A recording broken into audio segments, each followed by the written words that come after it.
I'm on my way to go stealth camping at Cracker Barrel.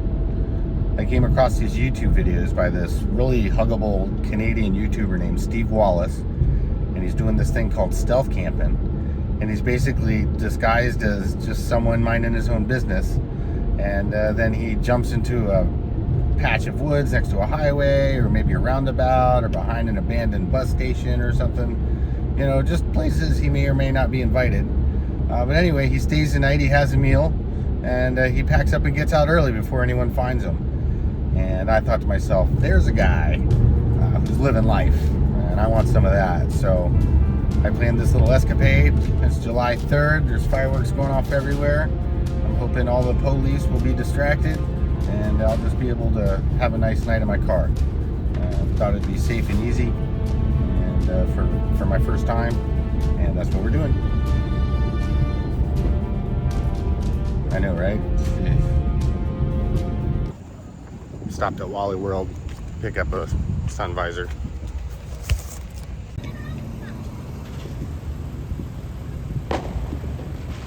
This is the only lot cop I want to see tonight. Okay, so I'm here. I have to claim a spot in the parking lot that looks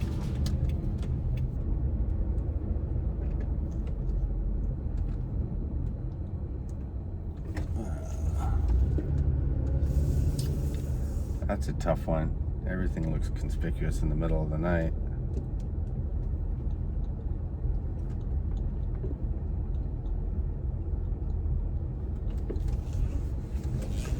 If I go to the way back, is that conspicuous? Kinda is.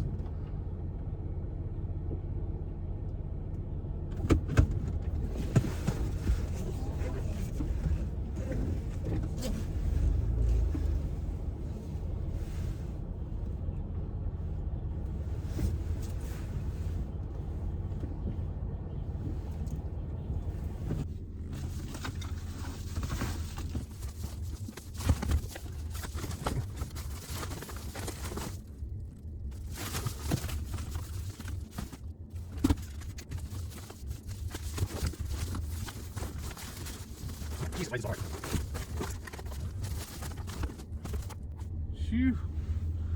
Okay.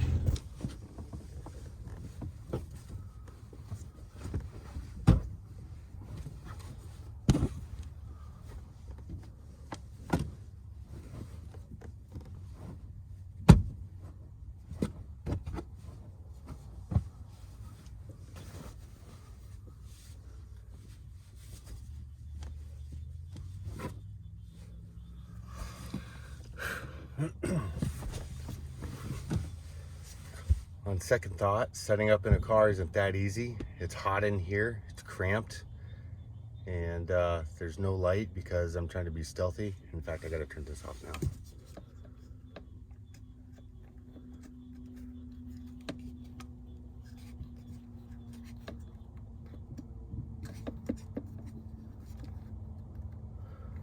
I gotta get faster about turning that light off. Time to get dinner real quick. I placed an order. Okay, that trip served two purposes. One, to get dinner, which I got here, and two, to see how stealthy my car looks. But actually it's hard to tell because all the lights are off. Okay, so it's really tricky right now. People are leaving the restaurant, they're about to close. Customers are leaving, the employees are leaving, and I'm just trying to lay low and hope everybody leaves without noticing my car is still here, or that somebody's in it.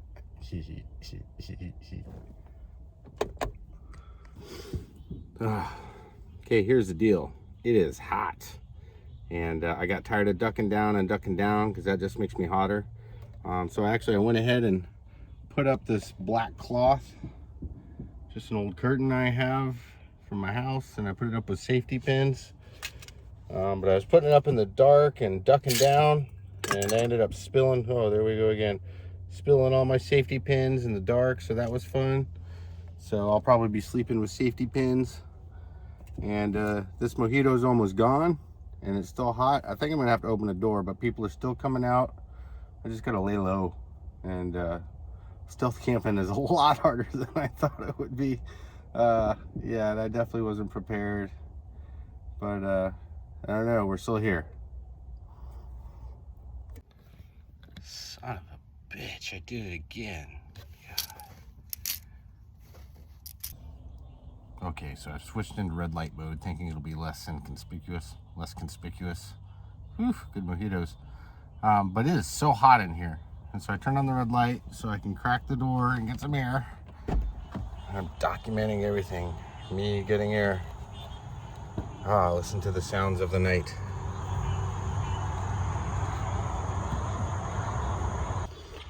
Oh my gosh, it is hot. Somebody take a mojito. Oh, it feels good. Whew. Man. It's kind of disgusting now, but I'm still gonna drink it. Okay, I'm sitting here in my dark car and I'm gonna jump out real quick and stealthily try to get a view of the car so you guys can just see exactly where I'm at and how inconspicuous I am or am not.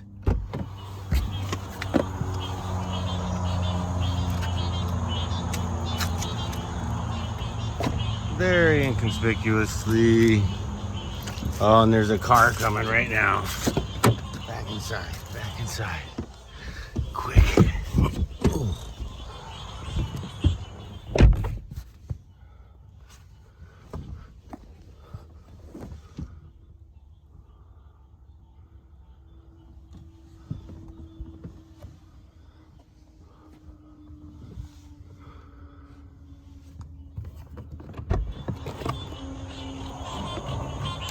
Okay, back outside. Back outside. Car is driving away. There it goes.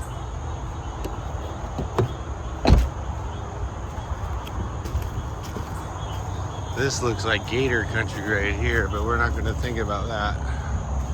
There's my car. Instead of lurking around like a creep. The very back of the Cracker Barrel parking lot. Not inconspicuous at all. Nobody's watching. Nothing to see here.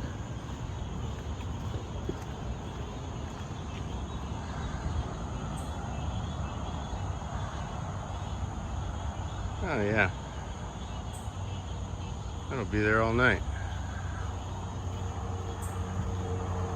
It's just an abandoned car. But a sexy one. Okay, back in we go. Not conspicuous at all. That was the most unstealthy thing ever. Oh, but it felt so good to be outside. It's so hot in this car. Holy Jesus. Dang it. Let's hope we didn't get busted. Let's see. Are we busted? Looks good. Okay, finally getting around to eating dinner. And here we go. See if I can get this off one-handed. Oh yeah. So we've got meatloaf. And this is fried okra. It's dumplings. It's baked beans, sweet iced tea, and a couple biscuits. I originally wanted one of those foil chicken dinners that Cracker Barrel used to sell, but I guess they don't sell them anymore, so I settled for meatloaf. They didn't really give me an option between biscuits and cornbread. I prefer cornbread with honey and butter. I didn't get any honey or butter with these biscuits. And see here, fried okra. That's always good, as usual. I didn't get any cutlery in my to-go order, but luckily I brought some from home. Okra. Damn. Anyway, here's the baked beans. Oh, that smells good. Yeah, I don't really care for biscuits.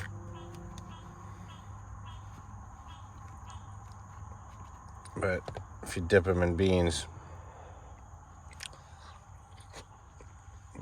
that's not bad.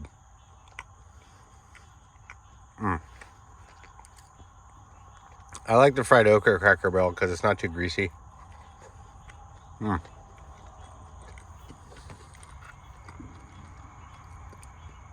Let's try some of these dumplings.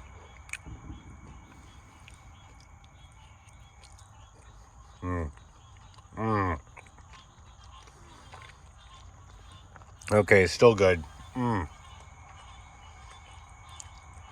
They're doughy but firm. Just enough salt. Good stuff. Okay. Meatloaf. See a little bit of herbs and stuff in there.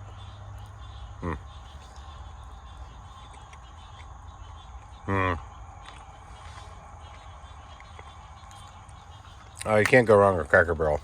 Dang.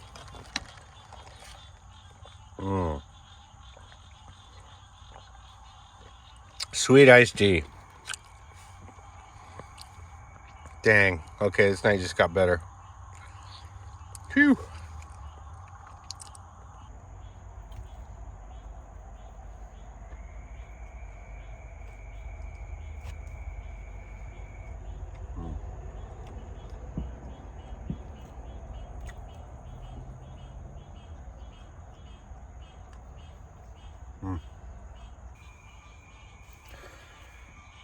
Okay, first, some takeaways on the meal. I'm wiping my mouth with my shirt because Cracker Barrel did not include a napkin or any cutlery in my meal, which, you know, it happens. Luckily, I brought my own fork because I prepare for as much as I can, and it did occur to me that might happen, so, you know, that worked out. However, I ordered online for pickup, and it asked me to leave a gratuity for the server, and I'm like, I'm not eating in. What server? But whatever, I put $2 down, even though I hadn't received any service yet. I tipped for the excellent service. And then when I pick it up, there's, you know, no honey or butter for my biscuit. I wasn't asked if I wanted a biscuit or cornbread. They just gave me biscuit. There was no cutlery. Is it my job to check the meal before it leaves the store, or is it Cracker Barrel's job to check the meal before it leaves the store? So with that said, let's get a few takeaways on the actual stealth camping in the car in a Cracker Barrel parking lot. First of all, there's Cracker Barrels all over the world, I think, definitely all over the United States. And Florida in July is not the place to sleep in your car. It is not. Steve Wallis is in Canada. It's cold up there. Most of the stuff he does is in winter, and I see why. I don't think I thought about it, but I'm going to have to sleep with the windows down. Mosquitoes or not. It's just hot. It's nasty. In fact, I got the door open now just so I can breathe. And I might even go home. If I can't sleep, or if I'm suffering, I may just go home, which I'm not going to count that as a failure, just an experiment or a result. It's my first time stealth camping. You learn as you go. I don't know, maybe I should move to Canada if I'm going to do this. But no, seriously, I could sleep outside. I mean, a hammock out here in the woods would be fine. But I'm not prepared for that at this time. I do have a hammock. I'm just not prepared to sleep in it in July with all the frogs and mosquitoes and stuff. I have a thermarest pad somewhere, but I couldn't find it, so I threw a bunch of pillows and a fleece blanket. It is hot. I've pushed it all into the corner. Those are all my spare pillows. And I've pushed it all into the corner, and I don't want anything to do with it. It's just hot. I'm probably going to take my shirt off and just lay here and try to stay cool all night until the morning comes. It's quite torturous, actually. I got frog noise.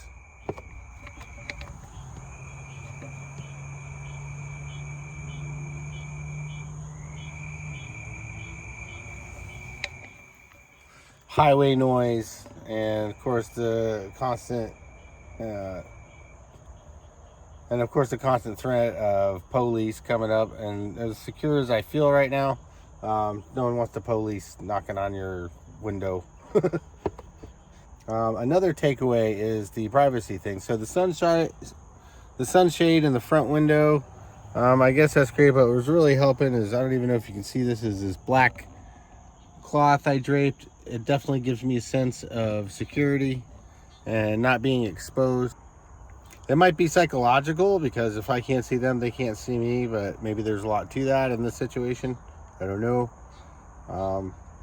At this point, it's just really hot and sticky, and I'm sure I won't be seen. I'm just hoping to make it to the morning. Yeah, anyway, at this point, I'm really stuffed. I had a pretty good mojito buzz going, and now I'm stuffed, and I think I am ready to try to go to sleep. I'm probably just going to lay here and sweat. I'll do the best I can, but we'll see. And let's see here, Cracker Barrel opens at 7 a.m. I imagine people will be getting here at 6 a.m. I'm going to set my alarm for first light, pack up, and boogie on out of here, because, man, I miss home right now. Other takeaways. Content creation is hard. Like the part where you're supposed to look at the camera and not look at the screen. The tendency is to look at the screen and see what I look like, but you're really supposed to be looking at the camera, but I really want to keep looking at the screen. So maybe with practice and in time, that will stop happening. In the meantime, it is what it is. It is fun. This is adventure. But the fact that I'm a middle-aged man sleeping in my car in a Cracker Barrel parking lot hasn't escaped me. Really sucking the marrow out of life here. Oh. Okay, it's really hot. I'm really full. I'm really tired. Ready to go to bed. It's so hot. I'm used to air conditioning. I don't know if this was a good idea, but it's happening, and I'm going to see it through. If I live through the night. Oh my gosh. It's almost 2 in the morning, and I just woke up nauseous. I got that watery mouth thing, you know, when you're about to hurl. The Wonderground says it's 78 degrees and 91% humidity outside, so it's got to be like 88 degrees and 140% humidity in this car. I'm nauseous. I'm gonna hurl. I think I'm gonna call it. I'm calling it. I can't do this. I mean, I can, but why beat myself up? I gave it a shot. But I'm going to get dressed, pull this blind down, and get back to my house where I can puke in privacy of my own home. Puke in the privacy of my own home. I'm sure Cracker Barrel doesn't want me hurling in their parking lot. And it's not like I drank a lot. I think it's just a combination of heat, humidity, Cracker Barrel, and mojitos all wrapped together. It's just making,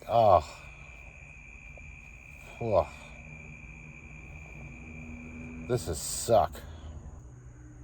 Anyhow, I feel like I could make it all night. No one's bothering me here. No one cares that I'm here.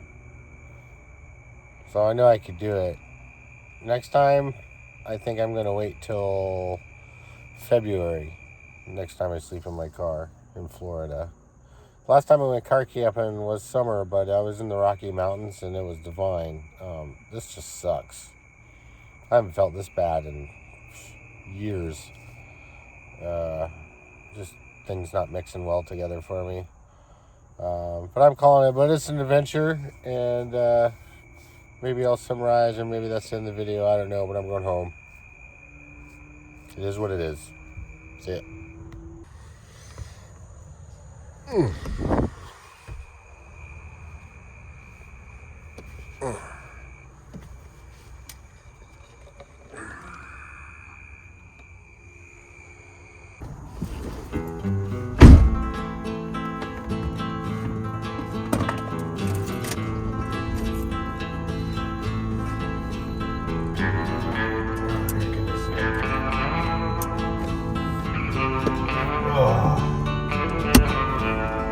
Oh, I'm gonna puke.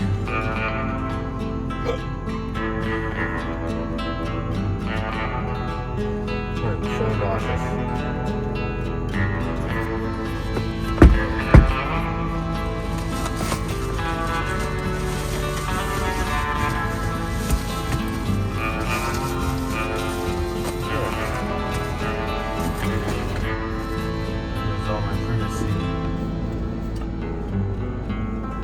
And we're off.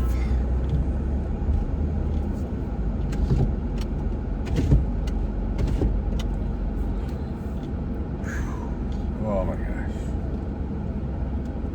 Can't wait to get home. Not the ending any of us was expecting, I'm sure, but an ending nonetheless.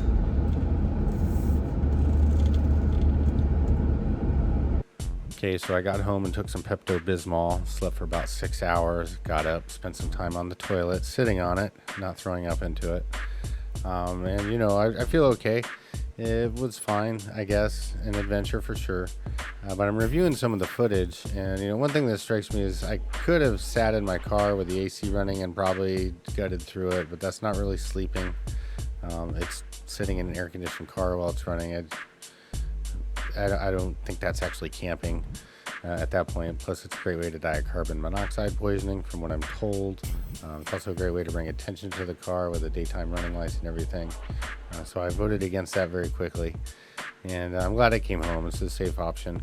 And also looking at the footage, wow, what a lightweight I am. Man, I mean, either everything was going against me or I'm a lightweight. And I'm okay with being a lightweight. I was a heavyweight once, and I'm happy to have that behind me. But yeah, a lot of fun. I could have brought fans. I don't know. Lots of ice packs. That's kind of silly. I think maybe next time I should definitely sleep outside, probably in some sort of hammock or something with some netting, and just hope it doesn't rain, or get some sort of tarp set up. But I don't know if that'll happen at Cracker Barrel. And anyway, shout out to Cracker Barrel. And it was a lot of fun, I guess. Something to talk about. Thanks for joining me. If you've watched this far, thanks so much for watching. Bye.